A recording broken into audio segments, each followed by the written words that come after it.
Meeting minutes from our non-public session pursuant to RSA 91A3, Roman numeral 2, Section 1, with the exclusion of the motion that was made. So moved. Second. Any further discussion? All those in favor? We'll do a roll call to seal. Ellie? Yes. Glenn? Yes. I'm a yes. Lori? Yes. Okay. Okay, so first order of business that we have is under appointments. We have, actually, no, is that one not happening tonight, Susan? Okay, that is the one that is not happening. Yeah, I do want to start with the Pledge of Allegiance because we're in public session now. Thank you. I pledge allegiance to the flag of the United States of America and to the republic for which it stands, one nation, under God, indivisible, with liberty and justice for all. Thank you. So our first public hearing is to accept as an unanticipated funds $48,160.67 from the state of New Hampshire. It's part of a highway block grant. So we will officially open this as a public hearing. Do we have, Phil, do you want to make any statements about this block, the highway block grant? I kind of figured that was going to be the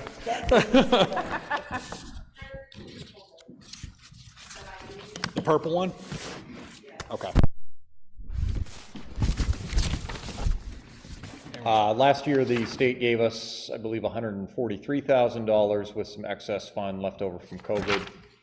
And it was done with the same criteria as the highway block grant, but each year we anticipate the funds from the highway block grant coming, which is why we budget. They're included in our budget and everything like that. As with that one last year, this one is only 48,000, but this is unanticipated funds, so we have to vote to accept them because they're outside of the typical highway block grant So process. this is above and beyond the normal highway block grant monies that we get? Correct. I'll make a motion to accept.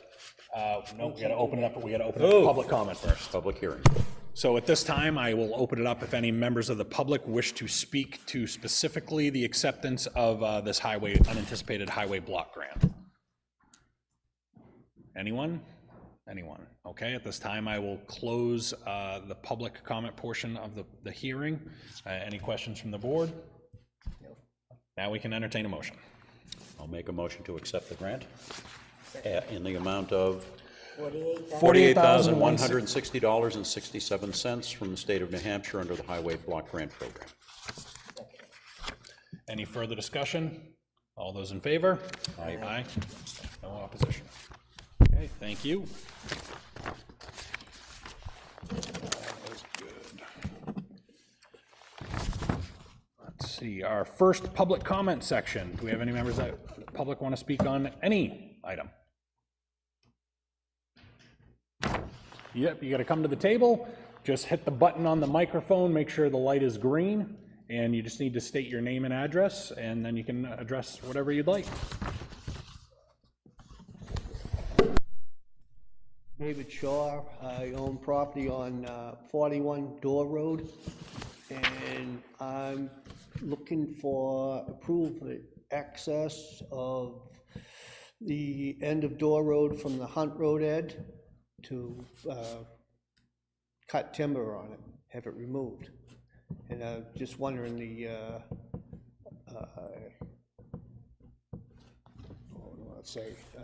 the protocol for approval to get access to the end of that road, because it's on a map as a discontinued road. Is it your property that you're looking to cut on? Yes. Oh, okay. And it's not, it's on your property and it's not in the state's right of way and? No, it's 400 feet, the corner of my lot, 400 feet back off of Hunt Road. And the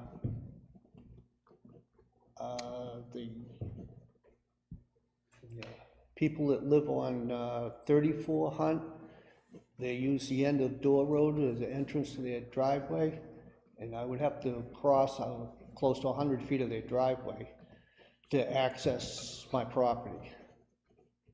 Oh, that's a different, I was gonna say, if all you want to do is cut timber on your property, there's a timber cut permit process that you would go through the select board office for. But if you're talking about doing work on someone else's property, I'm not sure what that would. He's just trying to access his own property, right? Well, it's not accessing to their property. They paved the end of Door Road to access their property. That's a different problem. Yes. Yeah. They've encroached on your property to put in their driveway. Is that what you're telling me, sir?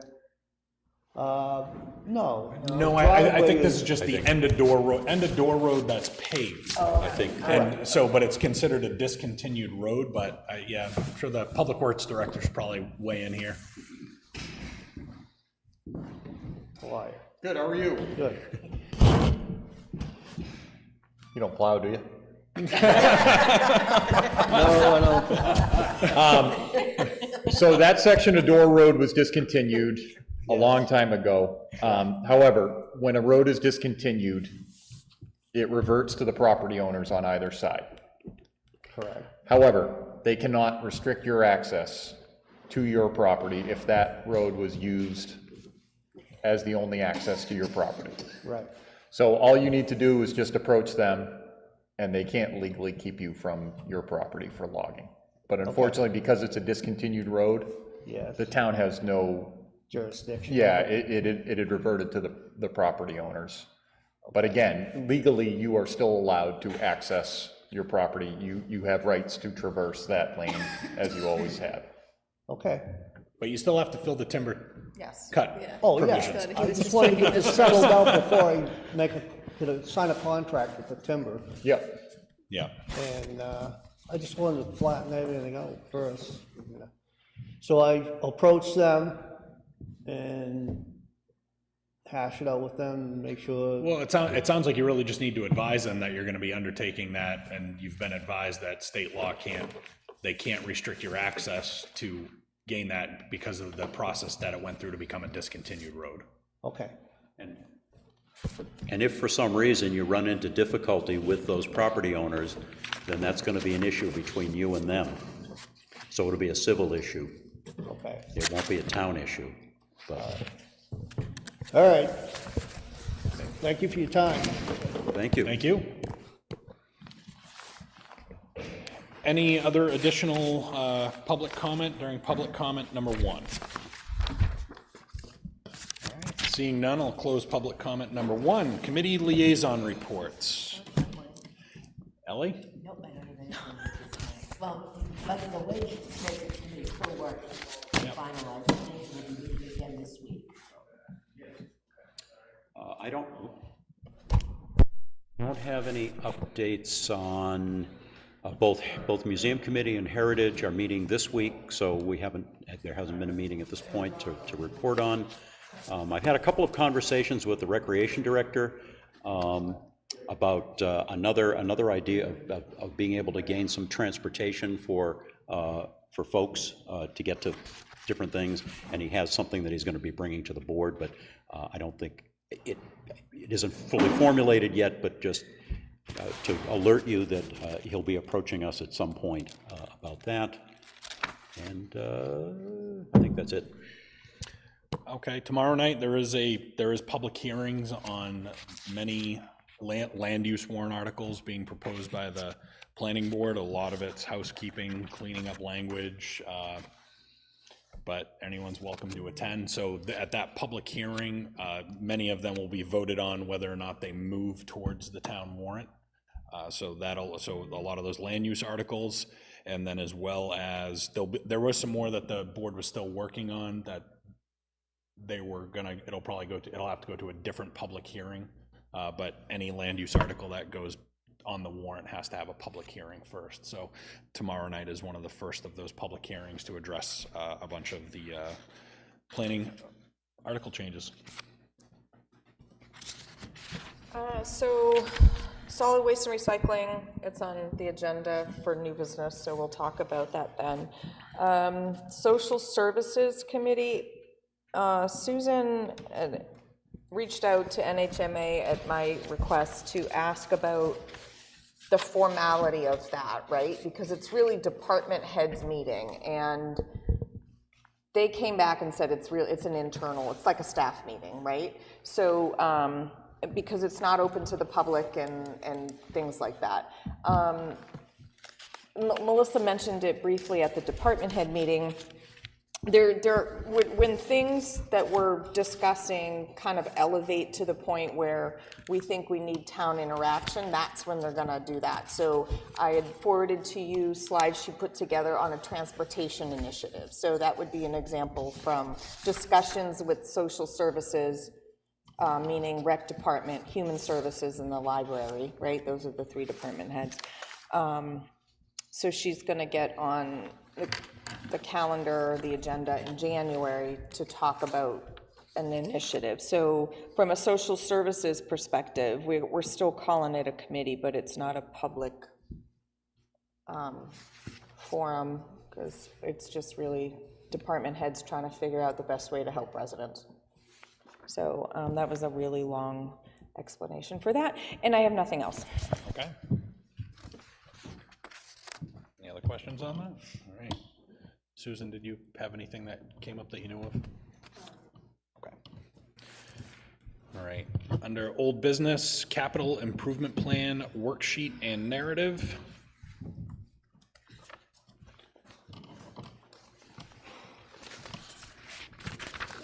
Glenn is revising it slightly to add the electricity on the planes, I think it was. Yeah, There's a note on 'cause yours. we're looking at infrastructure on the planes. He had a couple of other minor, oh, yeah, I've got it here somewhere, where the heck it went. But, yeah, that was what I knew of before the meeting, and then he just mentioned today he had a couple other things that he's just tweaking. I didn't see the narrative in my packet. I think, did I send it in an email? It's a big, long thing. Okay, Yeah. good, yeah, all right. I haven't had a chance to look at the narrative. And frankly, the narrative didn't really change very much. It's kind of the same. It was very briefly updated. Yeah. But most of the changes were to the spreadsheet. Okay. Any concerns, issues, points that anyone wants to bring up for some of the items that are on here? I know you've been heavily involved in a lot of the information on here for a number of years, Glenn. My concern, I don't have any issue with the items. My concern is that the purpose of a capital improvement plan is to, when you look at the bottom line of the spreadsheet where it says needs to be raised by taxes, the idea is to be able to work the projects and the capital items such that you try to make that taxable number maybe minimize it, but certainly spread it out so that it's even, keeps the peaks and valleys down. So that you don't have one year that, it's low and one year that it's really high. So Yeah, and in this case, it goes like, it's over $1 million, then it's half of that, then it's over $1 million again. exactly. So, and I realized that this was on a really compressed time frame because we didn't start early enough. But had we started it early enough, and there had been discussion with, with the committee and with us, and all of these things are supposed to be discussing it with the select board, which did not happen. And had it happened, I would have asked to avoid that up and down by perhaps moving some of the items around. And, maybe not all of these items have to happen in 2024. Maybe some of them can be moved out. And in previous years, when we do the CIP, that's what we do. We look at it, and it's not that the CIP committee will arbitrarily move things around, but they might approach a particular department that, that would have perhaps a really high volume of need in one year and ask the question, could it be moved? And, what would the implications of that be?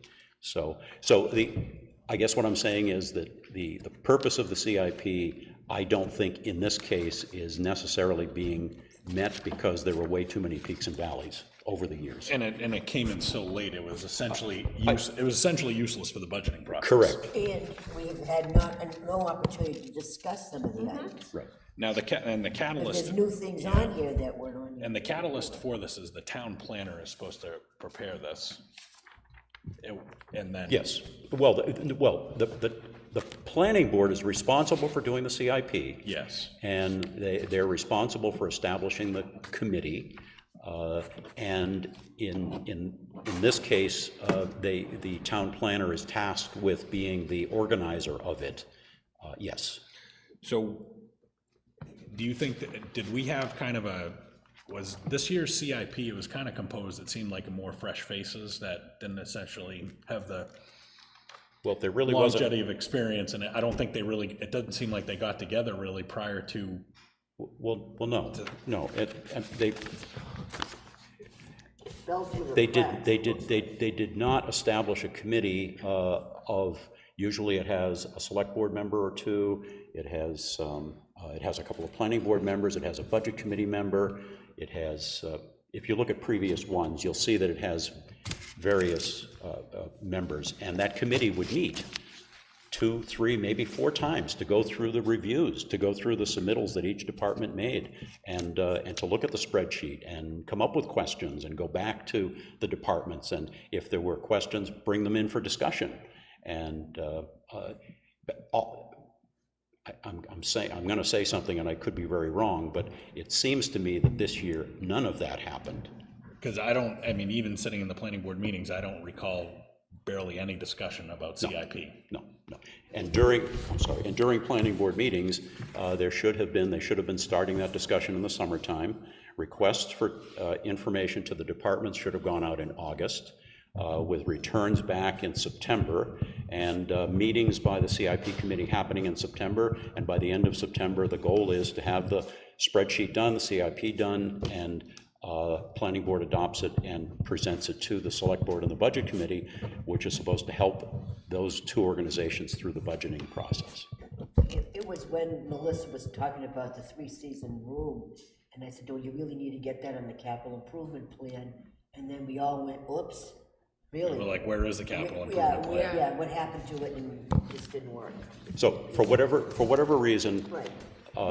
the ball got dropped this year. It did not happen the way it was supposed to, and it was only because we brought it up here and then you brought it to the. Yeah, so I want to essentially cement something in writing to the planning board of what happened this year can't happen again, and these are the steps that need to be taken and kind of the timeline you need to adhere to ensure that this doesn't happen. Again. If you want me to review anything. Yeah, absolutely. I'll put. I was going to let me say know. I don't have any problem. I'll put some stuff together, but I'd like you to put eyes on it. Yep, sure. But again, not to beat the horse, but I will. Had the meetings happened, I think we could have perhaps avoided some of these huge peaks and valleys that we're seeing on this CIP. Correct. So, not that it solves the whole problem, but I think there was some bunched up towards the beginning to take advantage of ARPA funds. So that might be some of it. Well, that's some of it, except that Increases again the third year.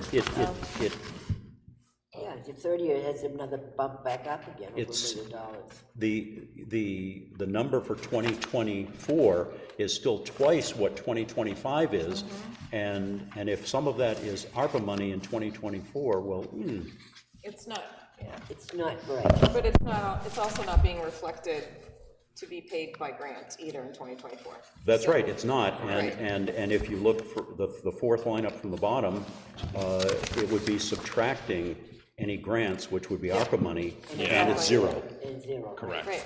so.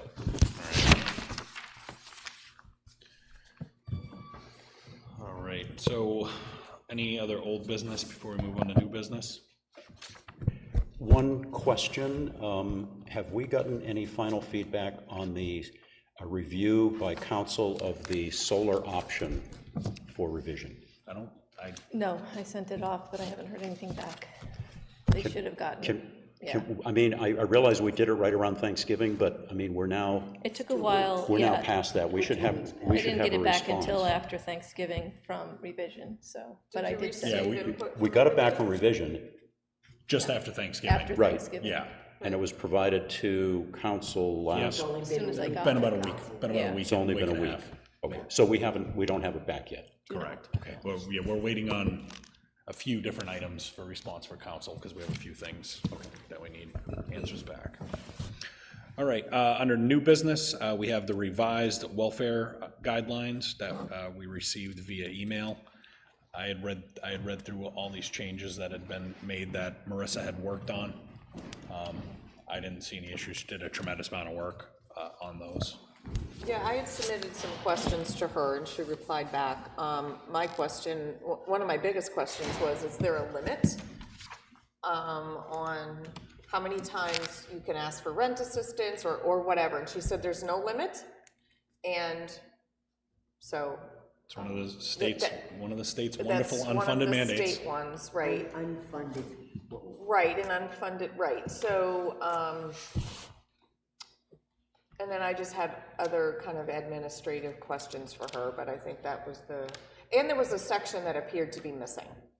So she needed to look for that. Okay.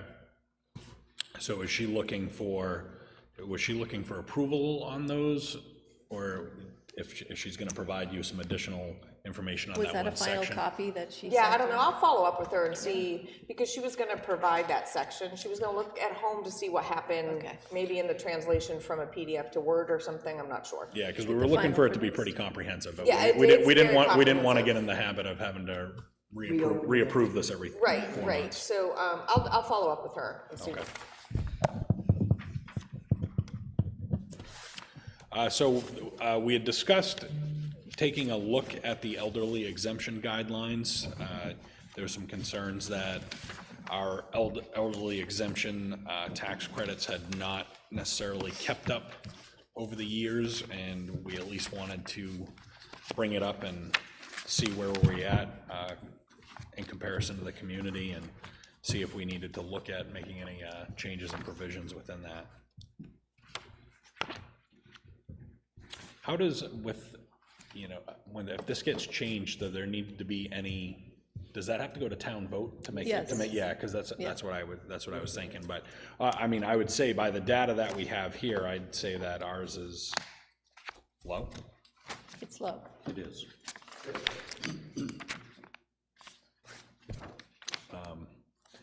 So just looking at, so there's obviously a couple different categories for this. There's the elderly exemption, there's a disabled exemption, and then there's some income limits and asset limits. And in particular, our income limits are incredibly low, as well as our asset limits compared to neighboring communities. So we're almost forcing people to be indigent to qualify for the disability or the disability of the elderly exemption to begin with, and then ours are incredibly low. The income limits aren't as far off as the eligibility. Exactly. The married one, I think, is significantly lower, but the single isn't necessarily, we're still the bottom. Yes.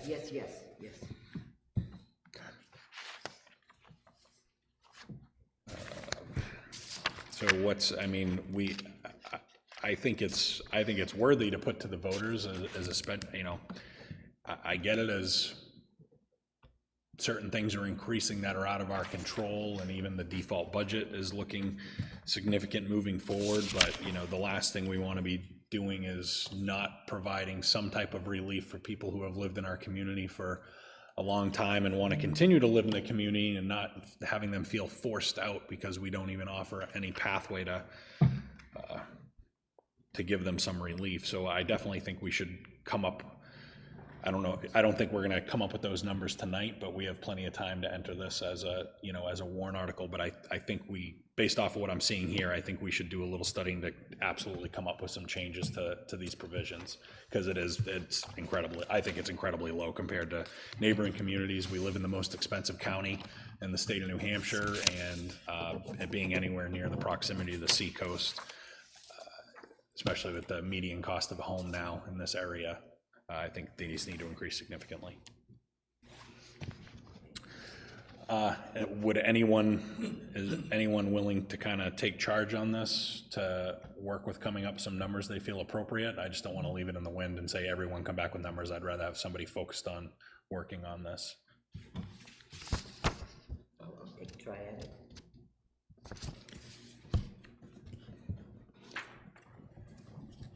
I mean, if anyone wants to help her, I mean, as long as there's no more than 2 of us working on it. So if you need some help from anyone else, just ask for it. I'm happy if you want to reach out on happy to work on it with you. But let's come up with something, because this is, yeah, it's way too low. I can have you come up during public comment, during public comment number 2, I can have you come up, and you can address, even if we've already talked about it, you can address some concerns. So we have, let's see, complaint on condition of town-owned property. So this would be the Wadley Point one. It's actually not 47 Newton Junction Road. It's Newton Junction. Or it's Newton Junction, It's not... Newton Junction, I okay. had it backwards. on Okay, your so we had it paper. backwards.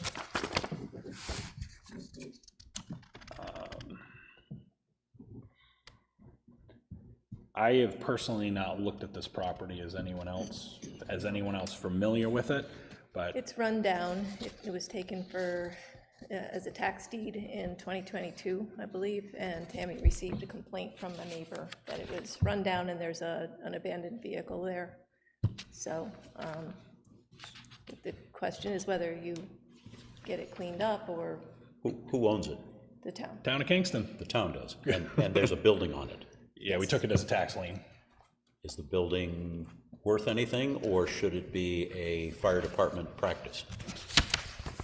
Someone was living there up until it was Oh, taken. yeah. I don't know how great a Yeah, and I condition think it's that, in. Illegally, I'm assuming? No, I think they were there, but well, I think the bigger provision in here is it brings up, towns used to wait a period of a certain number of years, because if they waited a certain number of years and then sold the property at auction or sealed bid or however they did it, the town would be eligible to retain any of the funds beyond that. 2 or 3 years ago, they made the change in state law. I knew there was some changes. I didn't understand how extensive they were, but they've essentially limited the municipality's ability to keep any excess funds from these properties, regardless of how long they hold on to it. So Yep. it's really not in the town's interest anymore to hold on to these things in perpetuity in hopes that, oh, the property will be worth something, and then the town could use it, because at any point when you sell it, you have to take considerable efforts to pay any of the excess funds to the person that the town was, that property was seized from. So it looks like there are provisions in here that, in most instances, it seems like the town has the ability to move forward in the process. I believe there's 90-day noticing requirements through some a of these. redemption notice to the prior owner. So it seems like the past practice of holding on the properties is maybe not the way the town wants to go anymore, because now we're in a situation where we own this property. If it's in disrepair, we either have a duty to address that, to comply with our own rules, regulations, and ordinances, or start the process of getting rid of it and let the new owners be responsible. I don't imagine we're collecting rent on this property It's vacant. as the landlord. No, we are not. Freshy. You know, But there used to be a lot of things where you had to keep them for a certain amount of years, and then you could do stuff, but, That way. so I'd say we should at least go take a look at it, maybe have one of our building inspectors come out, kind of give us an idea of what's appropriate, what's not, what is within code and law, to see what our liabilities are, and then we could maybe move forward with the decision of whether or not the town wants to just temporarily clean it up, or if we want to move forward in the process of selling the property. I mean, it certainly makes sense Yeah. to at least evaluate it to see where we are. Correct.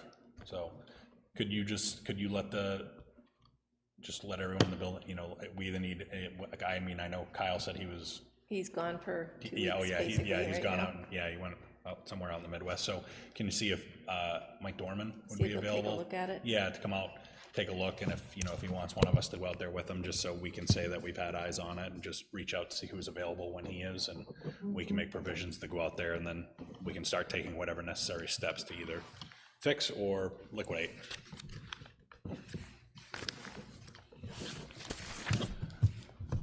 Let's see, we have Solid Waste and Recycling Committee. So Phil stepped out. With the resignation of the chair, it does not look like there are any members really who are going to step up for that. So Phil and I have been having discussions on what we do. So in the same email about the Social Services Committee, Susan asked about the solid waste and recycling. And we have two choices. We keep it formal and continue to have a chair and public notice it in meetings, or we disband the committee and the volunteers work to support the collection center. I mean, those are really, we just don't have the volunteers. Yeah. People aren't gonna step up to run it. So, and most of the work that they're doing now is education and volunteer support for the collection center.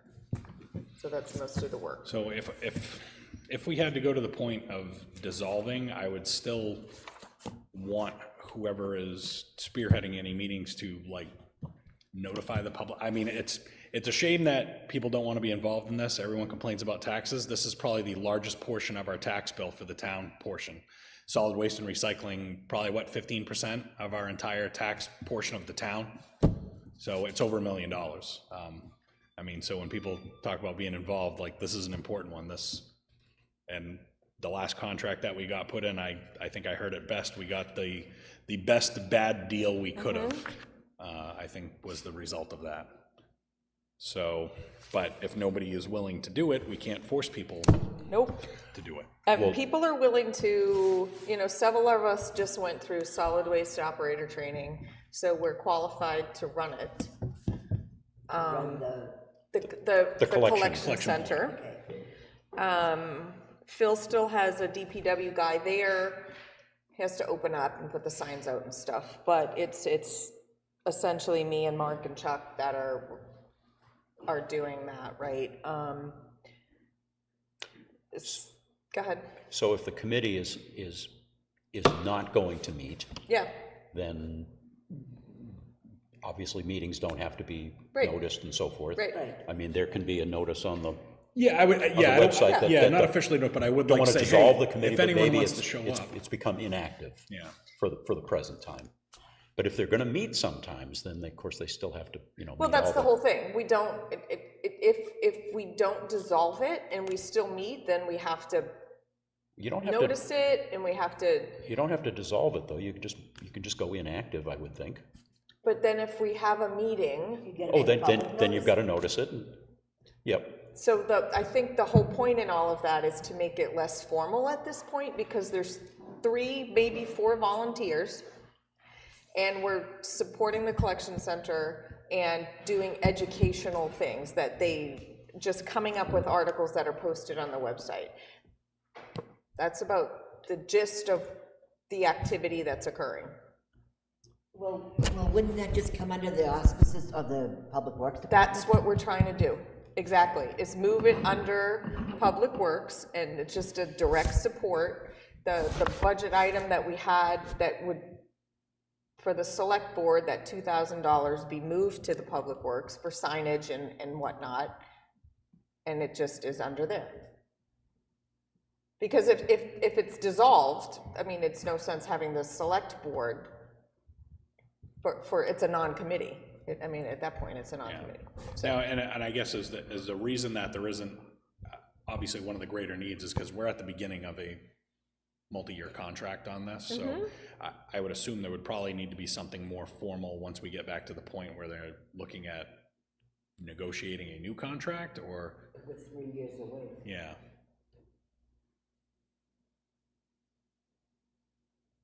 It's a lot to, we just don't have. No, I get mean, it's as it, simple like, as that. for what you're dealing with, it Yeah. could be just, hey, let's get together for 10 minutes and just talk about this and make a Yeah. couple things happen. Yeah. But now it's formalized as, It's incredibly formal for 5 people sitting in a room. Unless it's an activity under DPW, and the DPW is calling these folks together, and it's part of his department, part of that department, as opposed to a It would be part separate of his committee. sanitation part. I mean, And there's nothing wrong with the DPW posting on the site and in the town site that anyone interested in discussing solid waste issues are welcome to come to a meeting at DPW and said, let's date. I mean, that's about as informal as you can get. Do we need to, should we, just for the sake of protecting, and my concern is because, should we post a public hearing to notice this before we dissolve it? Yeah, I think so. I would say, if it's something, like I said, my concern is not necessarily because it's doing this earth-shattering work at this point, that is, but it is something that was designed and put in place for something that encumbers such a large portion of our budget. I would like to, if we were going to take a vote to dissolve it and review those appointments, I think it would be appropriate to hold it as a public hearing before we made that vote. Let's see what the public says. And if we had an option, I'd almost prefer to have the formal committee just become inactive, don't dissolve it, and you can always then But reconstitute. what happens if we just, and then if we have a meeting? But you're not, you're doing, you would be, what I'm hearing is if you would then be doing it just as part of DPW activities. Then I guess I don't. Not, Well, Yeah, and I guess, yeah. could we just dissolve the appointments and maintain the committee in a but I don't know how that I guess, works either. well, yeah. Because, Well, if somebody I'm, resigned, then that's already taken care of. So, and we didn't have a vice chair, we had a secretary, that's it. You don't have a quorum, so you can't have a meeting. So there's, we're talking. so I think we're making a lot out of that.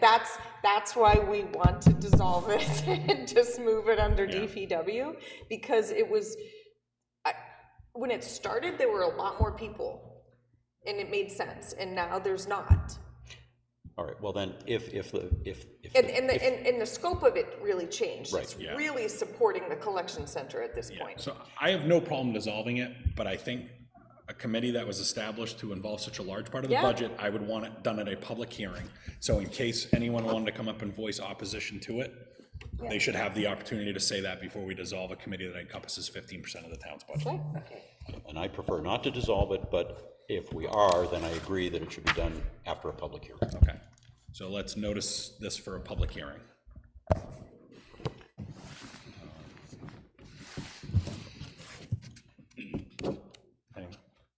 No, it's just that Stacy had been wanting to say something, but she seems to be okay with what. I'll give you a public hearing to say it. She seemed to be okay with the resolution, so. Okay, so board business, there's a review of proposed warrant articles. This is, I don't think we need to go This over. is just This is- ongoing, yeah. This is just ongoing because it talks about all the planning board, there's planning board warrant articles. We just had language of things that may be on the table. Some of them we haven't necessarily received. It's just, this is kind of an idea of what we've been hearing of maybe articles that are coming forward, so. You may not want all of them as is. Oh, correct, 'cause some of these that we haven't even voted that we're actually gonna put it forward formally as a warrant Right. article yet. I think Susan was just trying to create some placeholders. Yeah, I want to 'Cause- get it started, and then I did the language for the elderly exemption, for example, so if you do choose that, it's ready to go. just Okay. Things like that. Yeah, so I think that was just information there, so. Public comment number 2, sir. I found some of the jewelry on the floor, some deer. Definitely not mine. In Someone the lost might and want found. it. But, so if you could just push the button, make it turn green, name and address, and, Yes, my name is Andrew Berridge. I live at 4 Chase Street. I came in to look to the elderly exemption the other day, and when I got to the window, I then looked at the income requirements. But I also looked at the bottom of the piece of paper that said that they were last adjusted in 2008. So I did a little homework on my own. The Consumer Price Index states that it takes an individual $56,000 to live in Kingston as a, to get by. yeah. The income requirements, especially if you're a married couple, you couldn't afford to live in this town if you had an income $2 over what the income requirement is for the elderly exemption. The taxes would be taking about 30%. So I'm in the market to get an elderly exemption My wife's disabled. The disability numbers are not much better when they start looking at household incomes. And once you get Social Security, you don't stop paying Exeter Hospital. Spent 8 days there in July. They had a bill for about $140,000. And I'm not alone when it comes to hitting 70 and getting close. And 1 or 2 trips to the hospital a year is not unexpected, but with the taxes and the income thing, it's just a case they say, well, we want our money, and I say, I don't have it. I'm glad your comments were what they were. It seems like you picked up the ball there. I'm not sure who actually kicked it first, but I'd like to hear a commitment from the board that there will be something in the way of a warrant article for this year's ballot. And if not, then I would probably try and get a citizen's petition and do a warrant article, but I think it would become much better coming from the selectmen. No, I agree, and I think that's why the board, we brought it up initially that we wanted to discuss, because we felt that it's been too long for an adjustment. Yeah, I mean, if you look at the CPI or other indicators, we're just under 50% increase from when the last time they, so it costs 50% more to live here now than it did in 2008. And that's fuel, food, all of it. So yeah, the numbers need to change, and I appreciate you stepping up. Yeah. I'm older than you. Yeah. So you get a bigger discount. But no, thank you, and I think the board is, I think the consensus of the board that we want to come up with something to put forward to the voters. We're just gonna have to figure out what that is. It may not be exactly what it should be, but it will definitely be a serious movement from where it is. Right. And what concerned me was that it didn't mention the disabled one on the agenda. We do have it on our list of numbers. It's elderly exemption and 3 different age groups, the disabled exemption, income limits for seniors. Yeah, no, I was just going by the published agenda, so I just wanted to make sure they were both being looked at. All right, well, thank you. Thank you. Any other public comment? Stacy? You still have to say your name. Stacy Dion, Budget Committee. I know that you talked about the capital improvement plan. The Budget Committee has not seen it yet. Is this something that we could get for our final meeting on December 13th? Can we give her this one?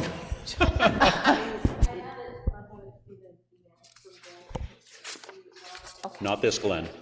I'll let you even take my copy if you want a hard copy right now. I just think it's important that. But we still need. It's a document for the Budget Committee and the Select Board, so both boards should have had it. Do you want this one? Sure. Well, that's just the spreadsheet, though. It is. She still needs the narrative, but I think it'd be need good for her to leave with something right now if she wants to start. That's fine. Going through it.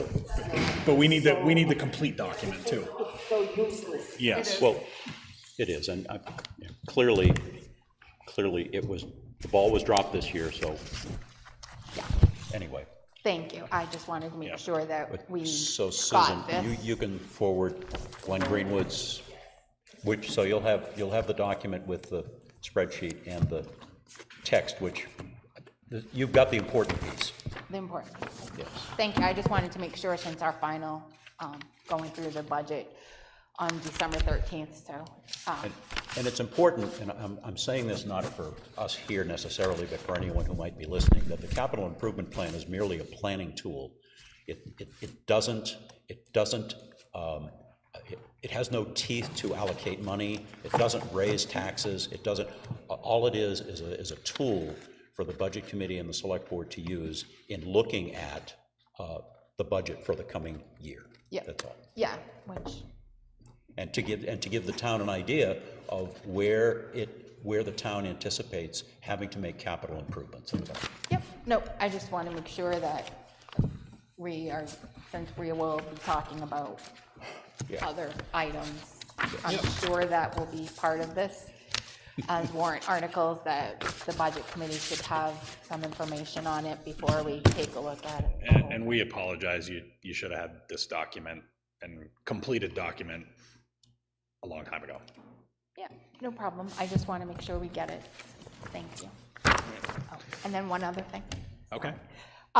We will be having a Kingston Days meeting on Thursday here at the town hall at 6:30, and if anyone would like to attend, please attend. I've been trying to guilt people on social media for you. Yep, I know. So A couple have, we actually have had a couple of emails of people who want to volunteer, but we are looking for steering committee members. That is our most important. And I did have one individual, I don't know if she reached out to you yet, but she said she just can't make this next coming meeting, but she is absolutely willing to step up for the committee. Yep. So. Yeah, so a few people have reached out. We have a woman who is someplace and she wants to help with fundraising, but we are looking for the steering committee members, chair, vice chair, And I don't secretary, know if he just, treasurer. just everybody. Yeah. so hoping that things take a positive turn and get what's needed. I don't know if he posted it just onto my timeline or if you saw it on yours, but Billy Brock of Salem Sign said he'd be more than willing to provide all the signs needed for nothing. Kingston Days for free, so hold him to that. Oh, definitely. Oh, I'm gonna I definitely need to go find that. Okay. Make sure we have it. So before you leave the table, and this question maybe is for Lori as well, at what point do you fish or cut bait with regard to having the event next year? So, I was thinking about that. It really depends. We would have to put some stuff in play tentatively and reach out to folks and say, save the date, the carnival, the tent, things like that. And then come February, if we don't get a committee, that's the cut bait point. Okay, so that's, But we would have to still have a few things, kind of, the wheels greased. So last November is when we first started negotiating the contract with the carnival. So, and then we signed that in the beginning of February. So the tents we usually get in January, February timeframe, that is to put in reserve, but we also have to put a deposit down. So there's a few things that we need to make a decision sooner than later on whether or not we move forward. And those are big items. Part of that too was just getting sponsorship. A lot of companies do their budgets now for their charitable donations in the coming year, and if we're not approaching them until March, April, May, they don't have it. They don't have it in their budget. So. Okay, well, best of luck. I hope there's a positive response. Yep. Yes. Thank you. Any other public comment? I knew you'd finally come up one of these nights. Public comment.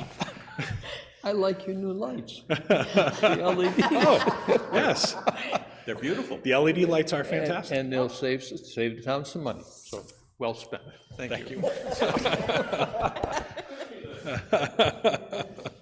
All right, that'll conclude public comment. Number 2, under correspondence applications, purchase orders. We do have one veterans credit tax application for a 12 Meadowwood Road. It looks like everything is appropriate and valid in that. So I'm going to go ahead and sign off on that one, and everyone else can see it. Then we have some abatement applications that we need to discuss. Actually, I think that credit one, doesn't that need all of our signatures? Yes, I just said I'm going to sign it and push it over to you. But yeah, everyone else will need to sign that as well. Want that one? So then abatement applications. So we do have, I believe, 3 abatement applications. So the first one is, and so the letter that I'm going to refer to some of the information on. So the first one we have is 1/7th Street, Kingston, New Hampshire. This is in regard to they are still being assessed even though the property was severely damaged by fire. So the prorated calculation was prescribed under RSA 7221, producing a revised assessment of $256,600. So by the assessing company, they're recommending an abatement be granted for the proration of the property. If granted, the change in assessment would be $243,300, which would result in a tax reduction of approximately $3,839.27. They haven't included that. So essentially what this is that it's reducing because the house burnt down. So there's currently no house on that lot. It hasn't been rebuilt. So when they rebuild, come April 1st, assuming whatever is, yeah. Correct. Once it's completed, it would end up going back on the tax card and be reassessed properly based off of whatever's constructed there. So the assessment is just on the land? It would, yeah, it essentially, it's changing the difference from being that. So I would take a motion to approve the assessment per the recommendation of the assessor's office letter regarding 1/7th Street. Second. Any further discussion? All those in favor? Aye. Aye.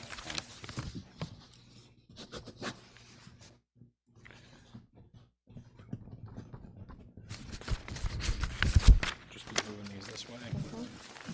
Sign that. Everybody signed that one. Okay, everyone signed that one already? Okay, so the second one we have is reference to 28 Webster Grove Road. So this would be another fire damaged building, total loss not livable. So this one was for 28 Webster Grove Road, tax map R14 Lot 9.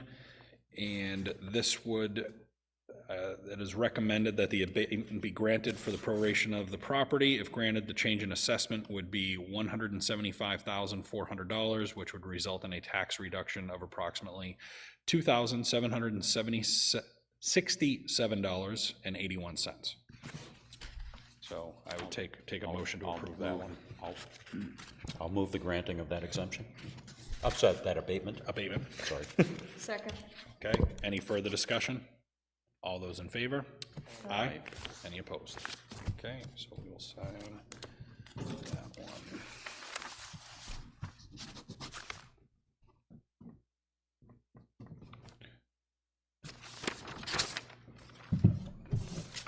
Down to you.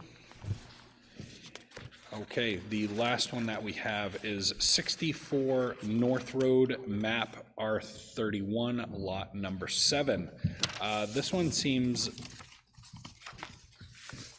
this isn't as cut and dry as that, but it's still very cut and dry. Apparently they were assessed under, what is the category called? Additional features. They were essentially assessed for something called a pump, and they assessed them of 42 separate units of this pump, which gets assessed at $11,000, essentially resulting in their home being overassessed by $462,000. How could they make that kind of mistake? I don't know if maybe they were thinking solar panel, and then the assessing company messed up a code and put in some type of pump because they had the same initials. But even with solar. But how could you look at the increase in that number and not know that? Not wonder what was wrong with that. Yeah. So That makes you wonder. it is recommended that the abatement be granted for the proration of the property. The change in assessment would be $462,000, which would result in a tax reduction of approximately $7,290.36. So I would take a motion to grant that. So moved. All right. Second. Any further discussion? All those in favor? Aye. Yeah, that must have been a shock when they got that one. That would I'm catch your surprised they attention. didn't back down, break down the door. There's that one for you. This one can go that way. Okay, thank you. So the next thing, we have a couple of items in here. We have requests to carry over unused vacation time. We have 2 of these requests from town employees. The first one would be, both of these come from the Department of Public Works. I will only mention the employee by initials TR. It is a formal request to carry over 32 hours of unused vacation time from 2023 to be used during the 2024 calendar year, and it has been recommended for approval by the Director of Public Works. So, all right, so we can discuss it. So if you want to get a second? Second. Second, okay, so we'll, further discussion. So, yeah, I guess, you know, my initial thing was, I didn't realize that employees couldn't really maintain a bank of vacation hours at all.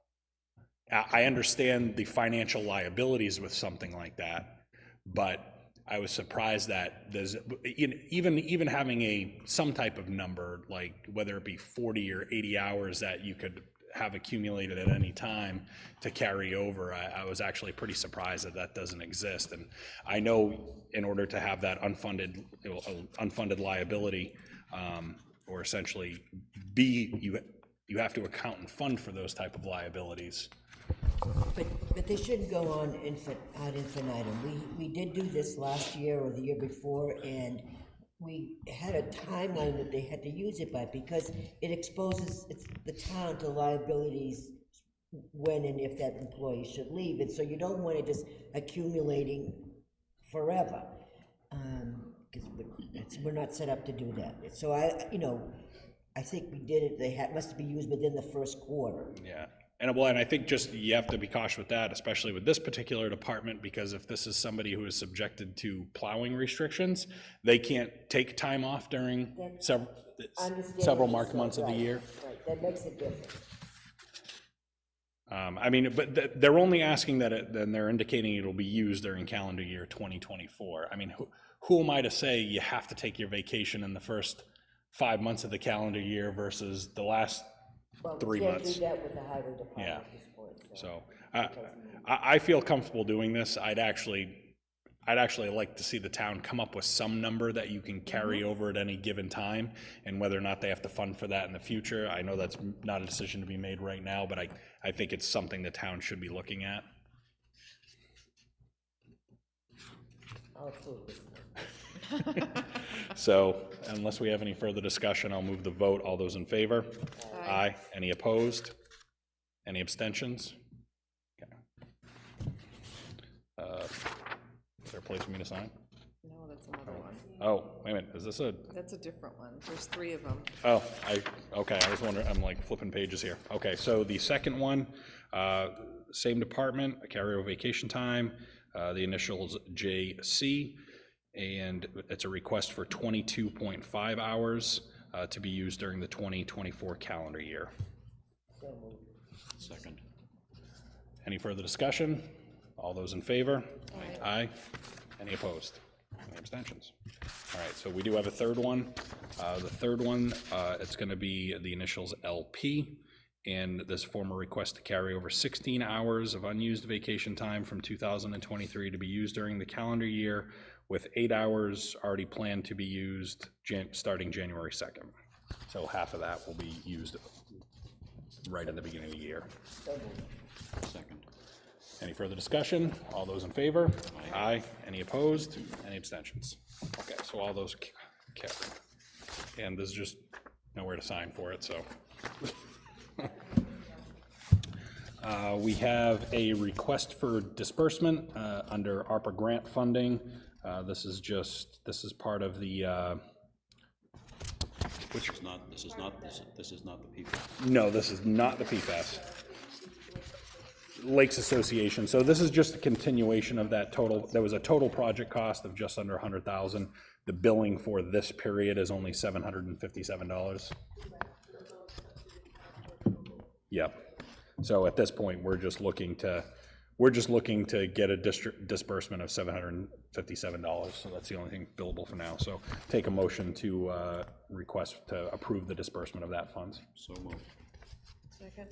Further discussion? All those in favor? Aye. Aye. Any opposed?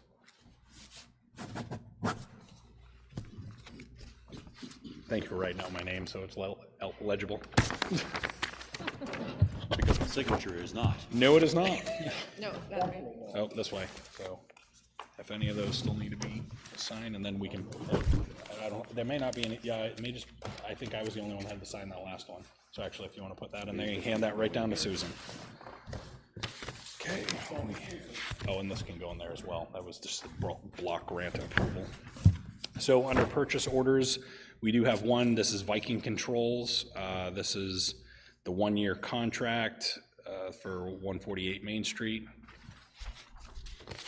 Which one is 148? Yeah. Yes, please. Is this the fire department? Yeah.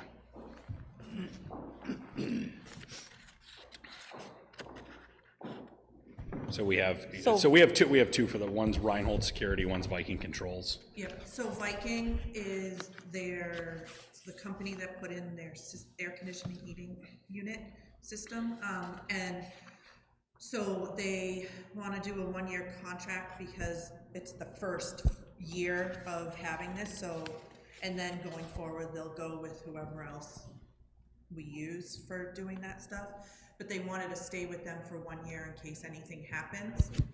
So then after this year, they would go with, like, we have a contract with an They'd be happy to HVAC go with whoever we have that we cover the whole town contract with. For HVAC, yeah. It says there's remote access, so we can turn down the temperature over there. I have no idea how it works. But it's just a 1 year, it starts, I believe, December 1st, or January 1st. 12/1 through 11/30 of 24. Yeah. Yep. Okay, so I have no issues with that if nobody else does. I assume there's money in the budget, and it's, Yeah, it's all part of the new year. It was all part of the new building contract, so it comes out all that funding. And that other one is part of the new building, it's work that Yeah, Reinhold did, that they never billed us, so. That's the bill Cameras and security items. that they so, had put in. so those will come out of whatever, those will come out infrastructure fund. before any remainder gets, Correct. Deposited Yeah, back, okay. correct. Yep. So I didn't think there would be any issues with those two. Then we have, I'm guessing this is the, this the front of the it? postal meter? Is that- Yep, so, I did research Pitney Bowes and this Quadrant, I think it's called. They are the company that gave the town clerk their folding machine. And so they do postage meters, they do all kinds of stuff like that. I got pricing from both companies for pretty much the same exact machine and same products, and this one was almost half the price. Yeah, and so it sounds like this is just a one-time cost for this, and Is then it $1,200? $1,235. So that's for the actual The physical equipment, and then- so that we don't have to pay a monthly lease. Correct. And then we'll pay monthly, 200, I think it's 240 if I Yeah, remember. yeah, times 240. two, Yeah, 'cause it's two $240 different for the meter rental annually, and equipment maintenance on site. It says first year free, invoicing commences on year 2 Yeah. for the equipment maintenance. So that would be an additional $240 annually, starting next year. fees. Yes, Okay. so we don't own the equipment. we will. We'll own the physical equipment, but they're gonna do, what's the meter rental? What he said was, they have to pay, it's like a fee to the post office, like USPS. like Okay. it's Oh. To get like Okay. the postage. Everybody's getting a cut. Okay, so, Because I asked him that, like, I was like, what is that? If I'm paying 1,200? Well, yeah. Yeah, so that's what he said. okay, so I'm assuming no issues with us. And part of that, is it a maintenance program as well? If we're owning it, then if something goes wrong, that they fix it under this contract? Yep, So equipment the maintenance first- on site. So the first they'll year even is come free, here. Okay. and then the starting next year will be 240 a month. A month or a year? Year. A year, I'm sorry. You guys have the only copy I have in front of me. All right, so I'm the only one, it only looked for one signature on that. Then in the binder, we have general assistance for rent. At the Hampton Falls Inn, there's a couple amounts, one for $595.83 and one for $477.78. So I've already signed off on those. And then we just had some other payroll items in here that can be signed for initials.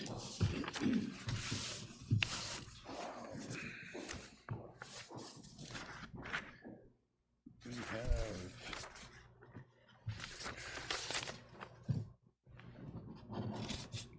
So we did get an email. Tori received an email just letting the town of Kingston know that Benson's Cafe has made applications to Division of Enforcement for a restaurant, beverage, wine, liquor license under the provisions. So. Or mimosas. Well, I mean, brunches, they, right, yeah. in their former location, they used to do at least one night, if not two, of dinner, and his plan was eventually, Right, to do that Friday night, like a fish fry. kind of right, thing. to do it here. Oh, nice. Yeah, that would be great. That would be great. Chris, I'm just gonna ask that you mention that to the planning board to see if they need to do any further review and maybe Yeah. change site plan on that. Okay. Yeah, because if it changes, because it could change, I don't know what the hours of operation they listed when they first opened. Right, but it's certainly expanding their scope of Yep. what they do there.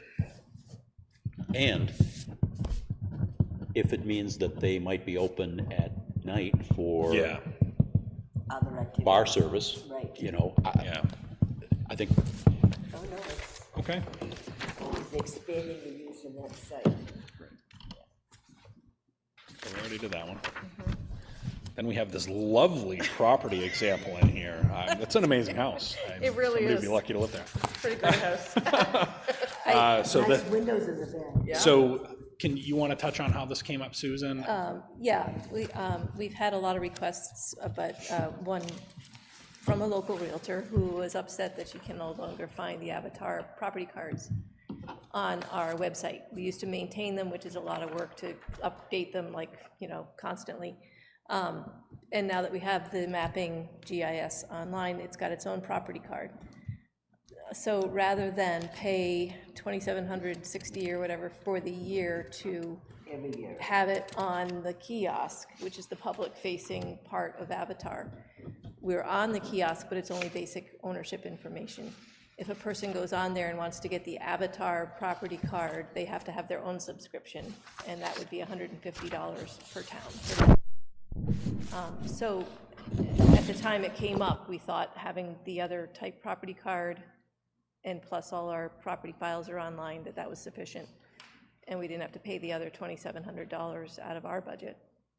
So I just wanted to make you aware, some people aren't pleased with that. So this is what they can get. This is Yes, yep. This is what they want. It's got a little more detail. But they have to pay $150 a year, right? Yes, per town, yes. So a real estate agent, I can't pay $150 a year? I don't believe that. Well, but what's this, that individual property owner that wants to see the detail that's on there? How many times are they gonna come in and demand that assessing prints it out for them if they don't have access to it at home? Then they'll pay $1 I- a page. Well, if it's their own property, they don't pay for it. Correct. And that's always been the way it is. If they come in, we'll print it for them, but the bulk of it tends to be appraisers and real estate people who, if they can't find it easily themselves, they'll contact Tori and she can send it in an email. It's just extra stuff for her. So we were hoping this would solve it.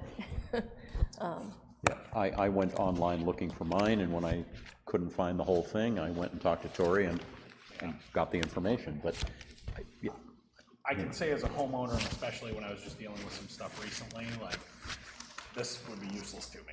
For Right. the information that Right, I want. exactly. It doesn't have the notes. This is everything I want. Yeah, Yes. right. And you can still get it, but you have to make the extra step of coming. And even if it's only 100 people a year that want that, It can be a burden on the assessing department. well, that's what I'm saying, I would rather. And so- if you want to pay the extra, we can, but at the time, we had a lot of new stuff So going if- into place. Well, I was gonna so- say, so if we paid that $2,750, they would immediately be able to print this out too? Yes, just on the public kiosk. I think it's worth it for people to be able to go in and get detailed information like that, and So you think no one's ever gonna ask for copies of their files? they're still They're gonna- going to, but we live in a world where the insatiable and on-demand access of information. They want it to be easy, and the whole property file is online, mind you, and they can access that. Correct. But the most recent property card might not be in there. Yeah. Well, and that was my issue, was Yeah. that after the assessment, I wanted to go in and look at my card, and it was the old card on there, so it had none of the new information. Yeah. So I had to go to town hall. So are you saying, Susan, that if we had this feature, we bought this feature, you said the public kiosk, you mean like here It's in like- town hall? No, it's like avatar.com or whatever Oh, it's called. okay. So You from can go my home on. computer, I Yes, could remote access it. access, and it's got all the different towns, and if they subscribe, all the information is there. If they don't, it's got basic information, and you still have to go to your town or subscribe yourself. And the subscription is $3,000 a year. $27.60, I think, for us to pay for it. And that's on top of our other, we're already paying for Avatar software, but that's for that extra piece. 30 cents a citizen. 20 realtors. They're also bringing people to fill in the rare occasion you have a vacant house anymore. They're the ones gonna bring people in to get it generated tax revenue. I know where I don't go 3 hours a week that I pay for. I know what I do look up on frequent occasions and that I'd like access to. Okay. I'll support. Do you want to add that to the budget for next year then? Yes, please. So, okay. Thank you. What the hell? What's another $2,700? Well, we did find a mistake in another thing, so it kind of, But I already have my information, thank you very much. you're all set. And I have yours now as well, but it doesn't do me any good. We'll make that a wash with that other thing that we found, Paula, that we took down. Yeah.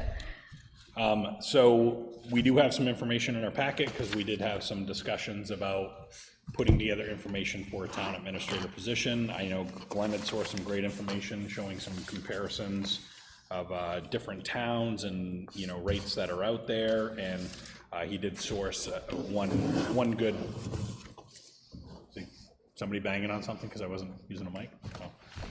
It sounded like Adam knocking on a door.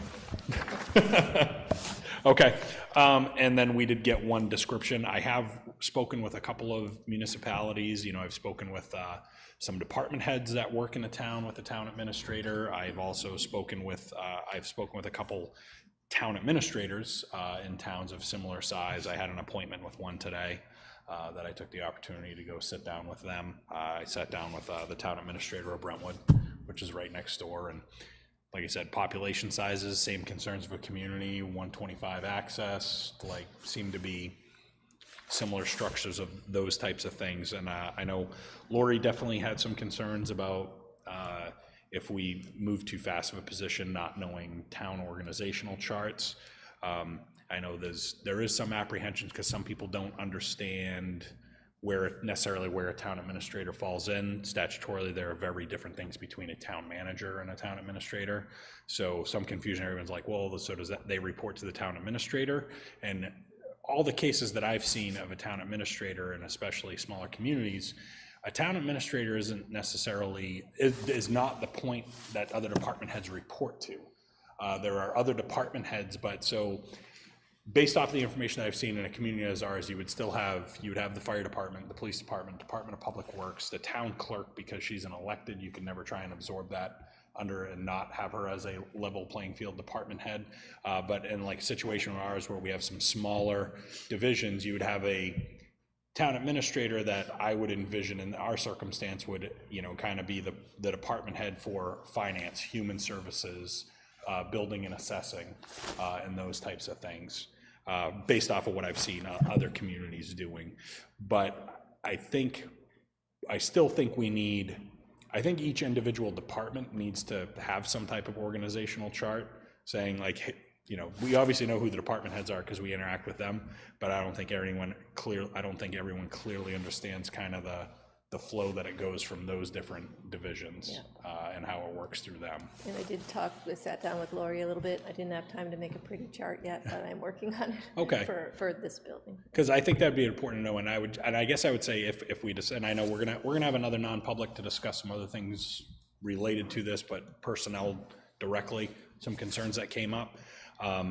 So I know you had some concerns about if we didn't have all that stuff set in stone, and I would just say if we proposed a warrant article that would have a town administrator, obviously it wouldn't get voted on until March, and I don't think it would, I think it would be a few month process because it's it's a major department head within your community.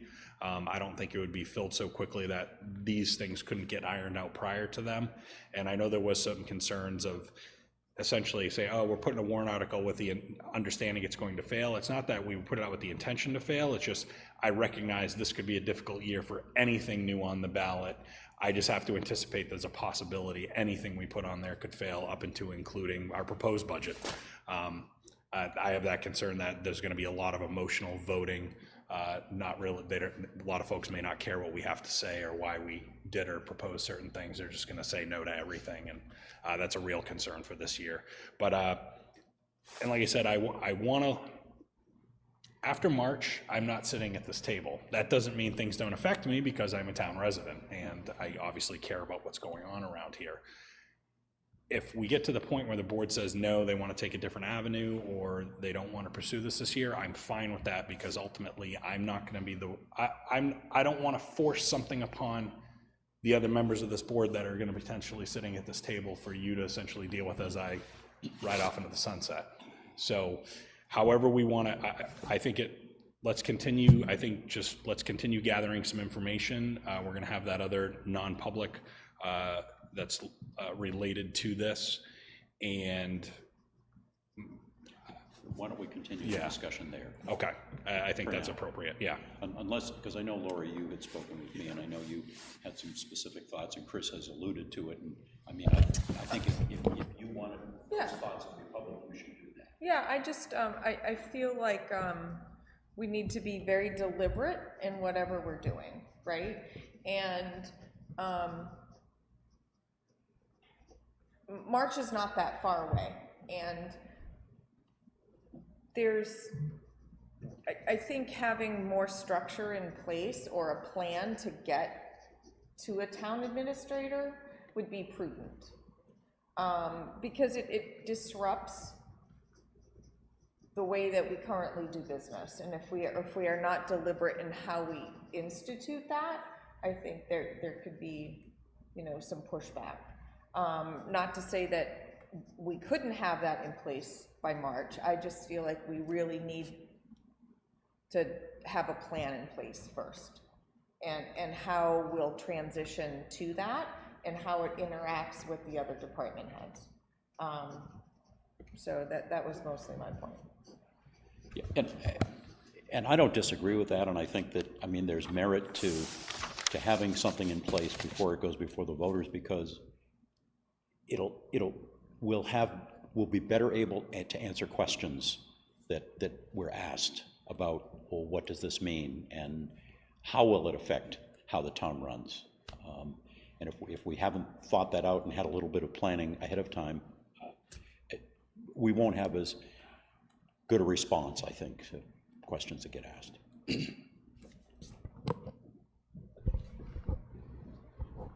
I was just going to say, every organization, this would be a major change, and people don't like change.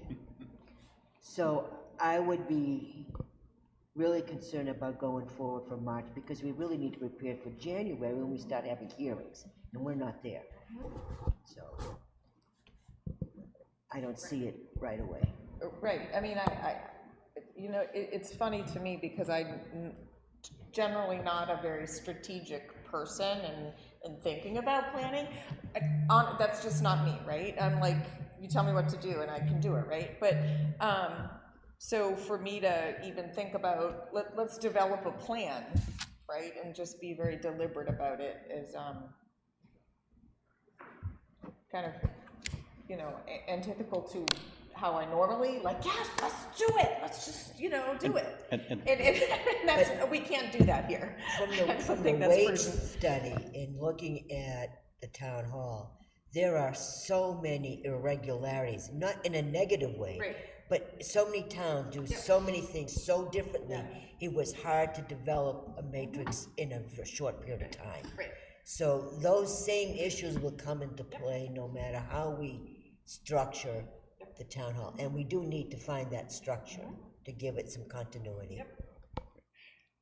And I'm glad that you brought it up at the last meeting, and I don't disagree with it at all. I think that we're long past the point of needing that kind of structure in town. But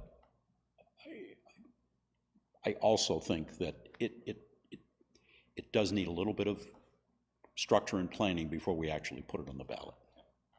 And I know I can be very forceful at times, and that's why, but recognizing the fact that I'm not gonna be sitting at this table working through any unanticipated consequences or issues that are a result of this, that's why I felt the need to bring it up and advocate for how important it is for the future of the town. Don't doubt that. But I understand that there are concerns of how it's applied and, you know, how it's implemented. So, but at the very least, let's continue that further discussion in non-public, and then I think we can kind of, the board may have a better idea of consensus, maybe where it wants to go or what it wants to do. Yep. So with that being said, do we have any other business? Yes. Okay. Where do we stand on getting that new engineering company? Do we do RFPs for that, for the poet stuff? Where do we stand with that? Sent out the request for quotes, was what we were told we needed to do. I sent out 4 emails. I hadn't heard anything, so I made some calls and I got more specific emails. So I spoke directly to a couple of companies today and made sure they got it, but I don't have the answers yet. Did we give them a deadline for when we wanted a response? I think there was. Because in an RFP, there's usually a deadline, but if we're just requesting quotes, Pretty sure it was, yeah. okay, if we didn't, we probably should. Yeah, we should say we need something. Because, you know, otherwise be it'll like, just "Yeah, get we'll pushed get off." to Yeah, it. We'll get to it eventually. Yeah, I'm pretty sure there was a date on this. Okay. And did you hear back from any other residents who wanted water delivered to the fire station? Just Mr. Doyle, which we already knew. And Ms. Walsh? And I hadn't heard from her, but I'm assuming she's on board. And the company will talk to them directly anyway. Okay. Because they always do. All right, great. Okay, so I would take a motion to move into non-public per RSA 91A 3 Roman numeral 2. I believe it should be section C, personnel. Double check that. I think it's A or B.